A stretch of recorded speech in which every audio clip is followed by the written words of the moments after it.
about this. That's what you call it, or had it. How many were here last year? I Approximately. think I had about a dozen the first time.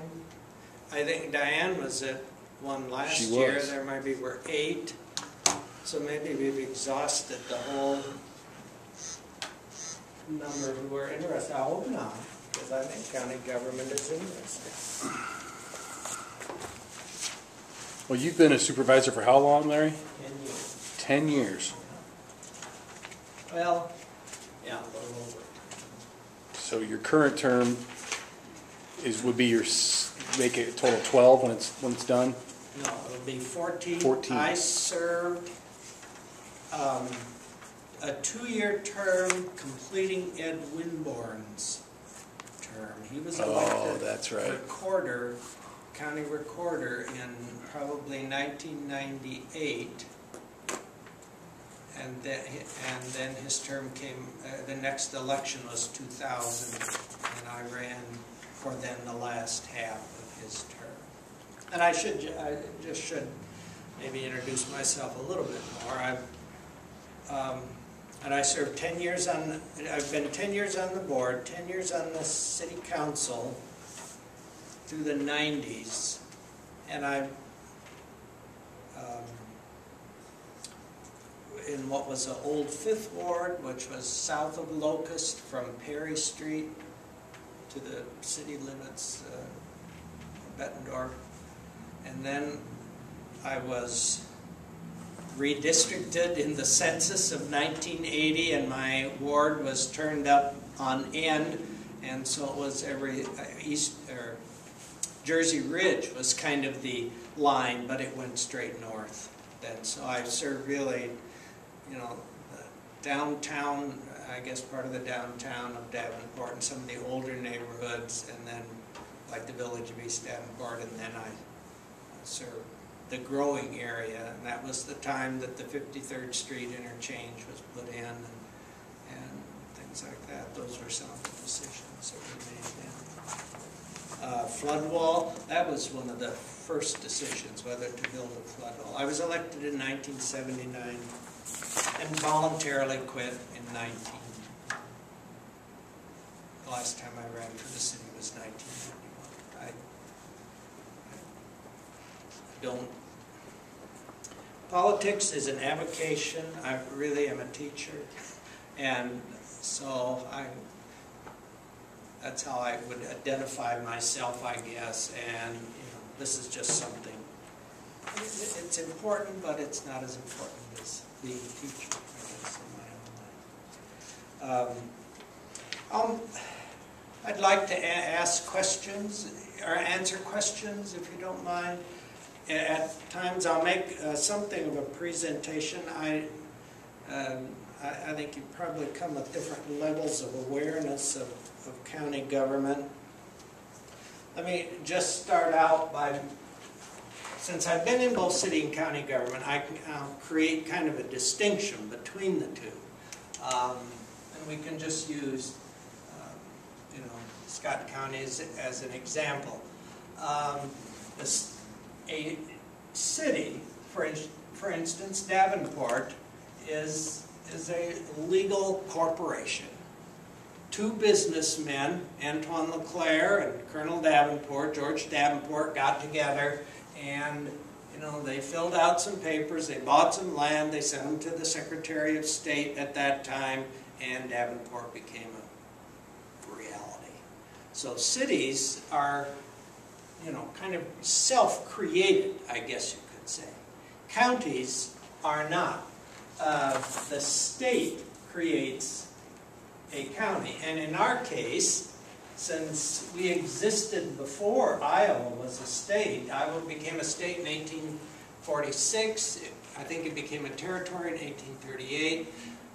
Scott County, its boundaries, such as it looks today, were created by the Wisconsin Territorial Legislature meeting in Burlington. So we were a part of the Wisconsin Territory. And so counties are basically locked into the you know, the boundaries that we have, whereas Davenport or Eldridge or any, you know, they can annex land and grow. We cannot. We are what we are, and we've been that way since 1837. We're fortunate in, I think, in many respects. We are the third most populous county in Iowa, with 166,000 people. That means, in part, that we can probably do things and have access to resources, business and industry, the river, that other counties don't have. And we have a population base that's considerably larger. Only Lynn County, Cedar Rapids, and Polk County, Des Moines, have a larger population. So cities have, and Davenport especially, has a good degree of home rule. Counties do not. We are kind of locked into what the state says we can do and we can't do, and basically all 99 counties, whether they have just 5,000 or 6,000 people or whether they have 166,000, we all basically have to run by the same rules, and those are determined by the state legislature. And that's maybe an advantage in some respects, but it also is a disadvantage because the legislature tends to treat all of us alike. And you know, a county that has maybe, we have, I don't know, what's it say, 500 and some miles of roads and 166,000 people. Well, what if you're like Jackson County and you have 1,200 miles of road and 20,000 people? I mean, there are just huge disparities like that among counties. But the legislature, when it acts, tends to treat everyone alike. So sometimes it's an advantage, sometimes it's a disadvantage. But that's the way it is. And of course this year the legislature is still, you know, arguing over budget. They're doing some things that are, well, I don't know what's going to turn out. I probably shouldn't even say. But some things may be beneficial, some things are not. In terms of counties, I tend to believe that I like local decision making, and local can mean more than just Davenport or LeClaire or Scott County, but I tend to think areas of the state have distinct needs and issues, and you know, we need to have some flexibility in taking advantage of the resources we have. Larry, I have a question real quick. You said that counties do not have home rule as opposed to that the cities do. And on the county's website, it does actually mention home rule. There was a home rule law passed some years ago. It does allow us to make decisions that evidently before my time were not allowed. Okay. And they called that home rule. But for instance, the legislature this year has, just to give an example, commercial property in Iowa is taxed at 99%, residential at 60%. Governor Branstad and the legislature want to reduce this 99% over time to 60%. Now, for a county like Scott County, which has a large industrial or a large commercial base, that can mean a pretty big hit in the property taxes. Our costs won't necessarily go down. I mean, the price of gas will be what it's going to be. But the resources we may have then have been, I mean, there's an example of where we don't have home rule. You know, the state is saying this is what it's going to be. And right now the idea is 8 years. It will go down and they will backfill to some extent, but only allow a 2% growth, allowable growth. Well, if inflation is 3 or 5% some years, that's going to be a real challenge. But all counties are going to be hit alike by that. I mean, we're not being singled out in any way. But it just... So is there an example of, what would be an example of how that legislation that passed, you just mentioned, does allow for decision-making that previously wasn't made. Is there one? I'm just curious. I guess wasn't around before that time, and and I just never have asked anyone, Okay. specifically. But you know what I'm talking about, Yes. the statement on the website? Okay, all right. The 2% allowable growth, 2% growth In a year. in valuation, or, okay. Yeah, and I think we've had this disparity. Well, I don't want to just get off on that completely, but we've had this disparity for some years. Agriculture and residential have been tied together. The idea, and now with corn prices so high, agricultural land, has gone up in value. So there is reason to think like we have a farm in northeast Iowa. 10 years ago, when we sold part of it, we got $1,300 an acre. A few years ago, we sold another part and got $3,000 an acre. Well, if you taxed it on its market value, which is what has to be done, that's how the tax base is determined. That's what the assessor does, determine market value. Well, our taxes theoretically would have gone up 2.5 times, except that if you're spending, say, $1,000, then the levy to raise that $1,000 would go down.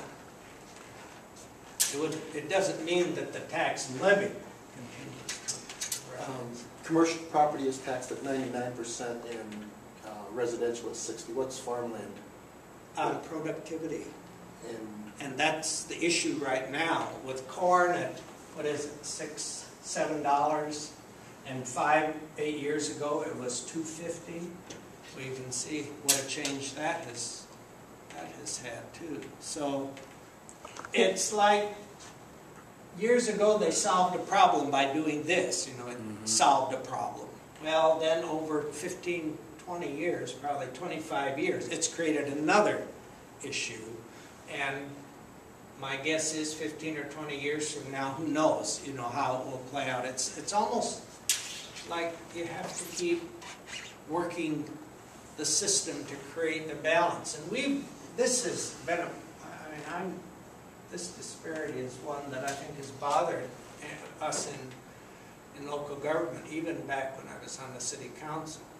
But how to fix it is the issue. If I hear your concern, Larry, going from taxing 99% of the valuation of commercial down to 60%, even over an 8-year period, is going to leave governments with less revenue.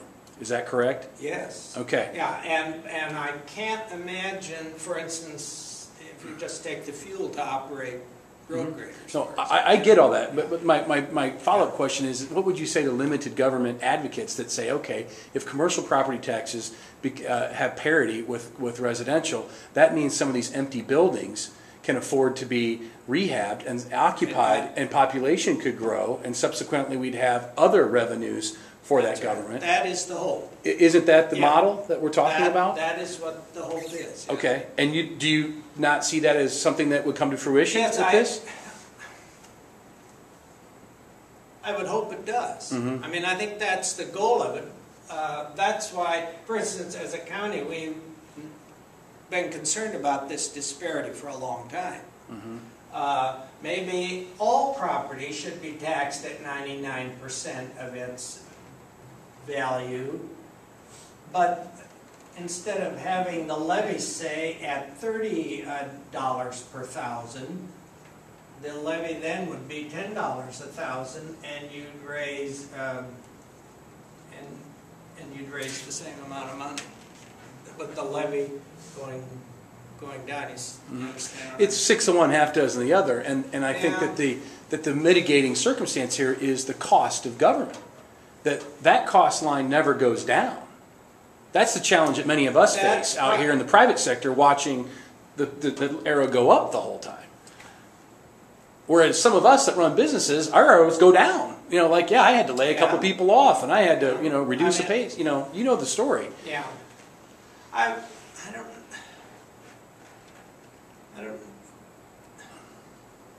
Larry, this productivity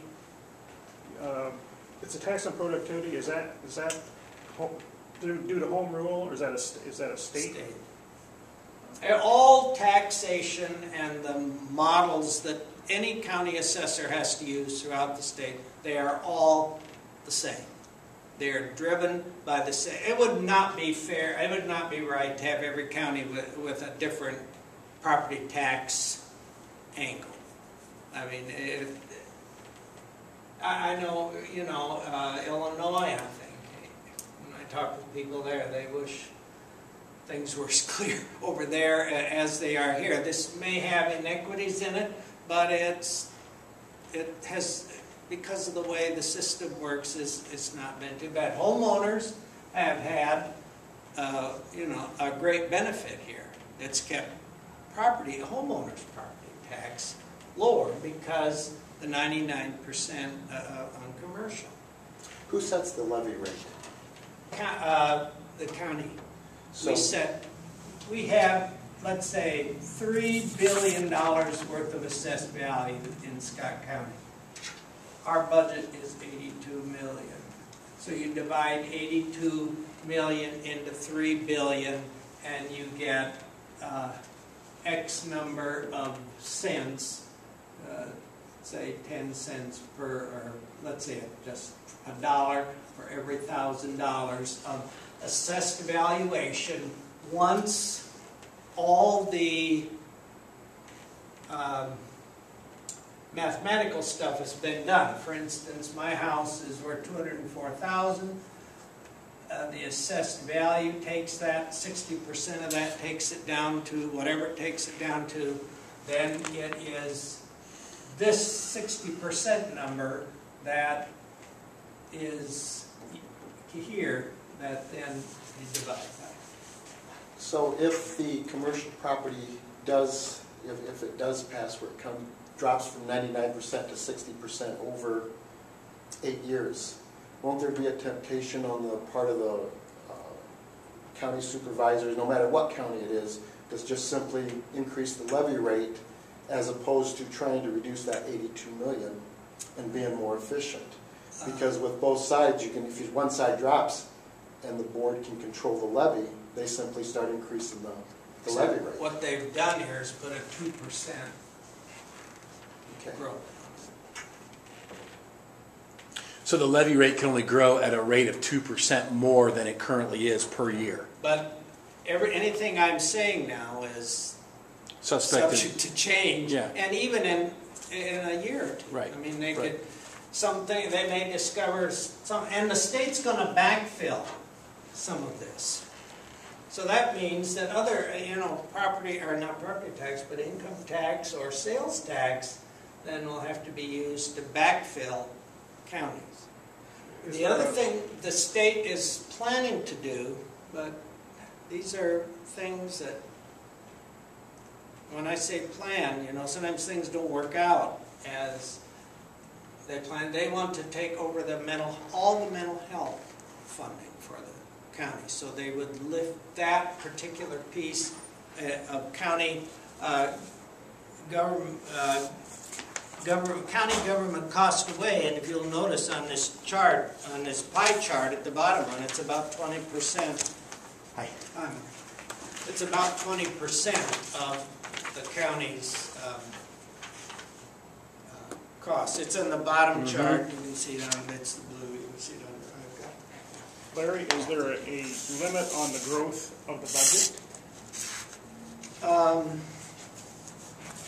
It seems to me that there should be that 2% limit or some type of limit on the growth of the budget.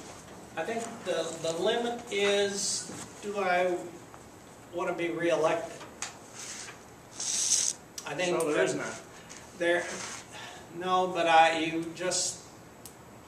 I don't think people pay attention to it, though. Well, I don't know, but I'm trying to think. I haven't heard. There are certain limits in certain ways.